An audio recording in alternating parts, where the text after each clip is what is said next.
আমার বিয়ে ঠিক হয়ে গেছে। Wow, congratulations.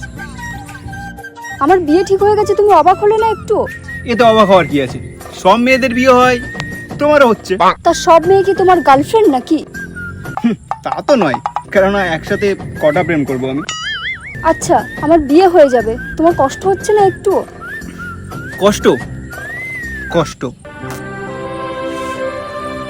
শোনো, তোমায় আমি একটা ছোট্ট স্টোরি শোনাই। তোমার আগে আমার আরো 4টে জিএফ ছিল, তুমি 5 নম্বর। তাদের না বিয়ে হয়ে গেছে, তারা আমায় ছেড়ে চলে গেছে।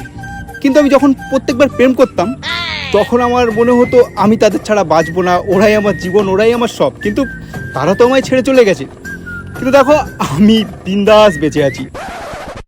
প্রত্যেকবার সেই একই বস্তা বসা ভালোবাসার ডায়লগ, ফেক প্রমিস, এসব শুনতে শুনতে আর এখন আমার কিছুই মনে হয় না, সেই ফিলও আসে না, ইমোশনগুলো সব নষ্ট হয়ে গেছে, এখানটায় আর আঘাত করে না।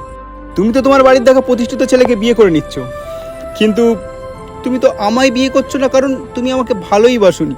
তুমি যদি সত্যি আমায় ভালোবাসতে, যে যতই প্রতিষ্ঠিত ছেলে আসুক না কেন তুমি আমায় বিয়ে করতে, আর বেটার অপশন পেলেও তুমি আমায় ছেড়ে কখনো যাওয়ার কথা বলতে না, আর আজ এসে বলতে না যে আমার বিয়ে ঠিক হয়ে গেছে। আসলে আমরা সারা জীবন এই ফেক লাভ, ফেক মানুষজনদের প্রতি আমাদের ইমোশনগুলো নষ্ট করে দিই, আমরা কষ্ট পাই, যাদের কাছে আদৌ আমাদের ইমোশনের, আমাদের কষ্টগুলোর কোনো দাম নেই।